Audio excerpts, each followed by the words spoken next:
கிருத யுகத்தில் சனீஸ்வர பகவானுக்கு பக்ஷி சாபங்கிற தோஷம் இருந்தது. இந்த பக்ஷி சாபங்கிற தோஷம் இருந்ததுனால சனீஸ்வர பகவான் ரொம்ப சிரமத்துக்குள்ளானார். அவருக்குள்ளே ஏகப்பட்ட கஷ்டங்கள், ஏகப்பட்ட சிரமங்கள், ரொம்ப சிரமப்பட்டு இருந்த காலத்தில் சனீஸ்வரனோட துணைவியார்கள் சனீஸ்வரனை பார்த்து சொல்கிறா, நீங்கள் காசிக்கு போய் பரமேஸ்வரன் விஸ்வநாதனையும் விசாலாட்சியும் தரிசனம் பண்ணல அப்படின்னு சொன்னால் இந்த பாபங்கள்லாம் உங்களை விட்டு போயிடும், சகல சௌக்கியங்களோடு இருக்கலாம் அப்படின்னு சொல்கிறார்.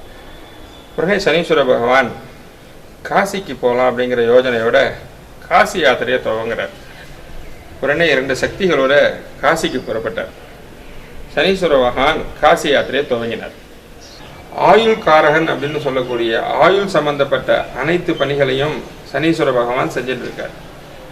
இந்த சனீஸ்வர பகவான் யாத்திரைக்கு புறப்பட்டோன்னே இந்த ஆயுள் சம்பந்தப்பட்ட பணிகள் எல்லாம் அப்படியே நின்று போயிடுச்சு, ஸ்தம்பிச்சு போச்சு. பூலோகத்தில் மிகுந்த கஷ்டத்துக்கு உள்ளாகிட்டார். உடனே எல்லா தேவர்களும் சுவாமியை பரமேஸ்வரனை பார்த்து பிரார்த்தனை பண்ணுறா, இனிமேல் சனீஸ்வர பகவான் யாத்திரையை துவங்கியிருக்கார், பூலோகத்தில் எல்லா பணிகளும் அப்படியே ஸ்தம்பிச்சு போயிருக்கு அப்படின்னு சொன்னார். சனீஸ்வர பகவான் தொடர்ந்து யாத்திரையை நடத்தி கொண்டே இருக்கார். அப்போ உமாதேவியார் பரமேஸ்வரனை பார்த்து சனீஸ்வரனோட பிரச்சனையை பற்றி எடுத்து சொன்னார். பரமேஸ்வரன் உமாதேவிகிட்ட விடிஞ்சோன்னே பாரு, எல்லாம் நல்லபடியாக நடக்கும் அப்படின்னு சொல்கிறார். சனீஸ்வர பகவான் ராத்திரி ஆனந்த காரணத்தினால ஒரு விருட்சத்துக்கு கீழே படுத்துட்டு நித்ரை பண்ணார். விடியும் போது கண்ணை திறந்து பார்த்தார், அந்த இடம் அப்படியே காசியார். தாப்பில் கங்கை, பின்னாடி விஸ்வநாத சுவாமி விசாலாட்சி கோயிலில் பூஜைகள், மந்திரங்கள் இவைகள்லாம் நடக்கக்கூடிய சப்தம் அவர் காதில் கேட்குறது. சனீஸ்வர பகவானுக்கு ஒரே சந்தோஷம். பரமேஸ்வரா உன் கருணையே தனி அப்படின்னு சொல்லிட்டு கங்கையில் போய் ஸ்நானத்தை பண்ணிவிட்டு உடனே விஸ்வநாத சுவாமி விசாலாட்சியை தரிசனம் பண்ணார். தரிசனம் பண்ணிவிட்டு அவரோட பாபங்கள் சாபங்கள் எல்லாம் விமோச்சனம் ஆகிடும். பரமேஸ்வரனை பார்த்து கேட்குறார், இவ்வளோ ஒரு அற்புதமான ஒரு நிகழ்ச்சியை செஞ்சுட்டு உங்களுக்கு நான் எப்பேற்பட்ட ஒரு பெரிய அனுகிரகம் இது எனக்கு. இந்த க்ஷேத்திரத்துக்கு வந்து உங்களை யாரெல்லாம் தரிசனம் பண்ணுறாலோ அவளுக்கு என்னால் ஏற்படக்கூடிய இந்த அஷ்டம சனி, 7 சனி, சனி தசை, அர்த்தாஷ்டம சனி, இந்தமாரி காலகட்டங்களில் இருக்கக்கூடிய கஷ்டங்கள், சிரமங்கள்லாம் அவளுக்கு போயிடணும் அப்படின்னு சொல்லி பிரார்த்தனை பண்ணிக்கிறேன்.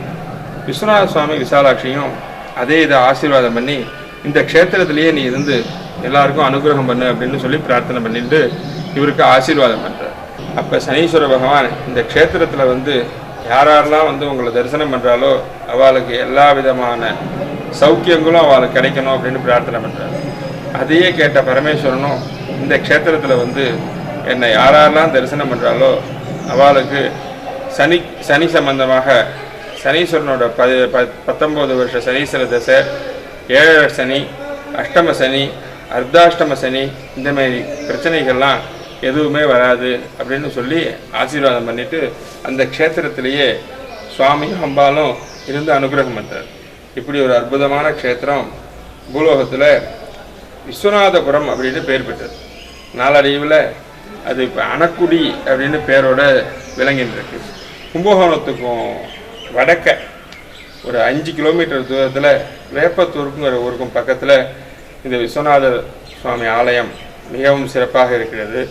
இங்கே வந்து தரிசனம் பண்ணோம் அப்படின்னு சொன்னால் 7 நாட்டு சனி, அஷ்டம சனி, அர்த்தாஷ்டம சனி, இந்தமாரி தோஷங்கள் எல்லாம் நிவர்த்தி பெற்று சனி திசைன்னு சொல்லக்கூடிய 19 வருஷங்களும் அவளுக்கு ஏகப்பட்ட சௌபாகியங்கள்லாம் கிடைக்கப்பட்டு சகல செல்வங்களோட சக்கரவர்த்திக்கு நிகரான ஒரு வாழ்க்கை வாழ்வார் அப்படின்னு சுவாமிகிட்ட பிரார்த்தனை பண்ணிட்டு இந்த க்ஷேத்திரத்தில் சனீஸ்வரன் இருந்து எல்லாருக்கும் அனுகிரகம் பண்ணுறார்.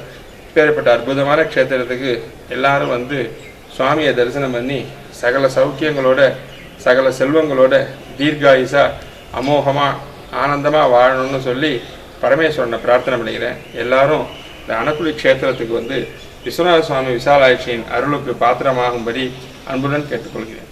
நமஸ்காரம்.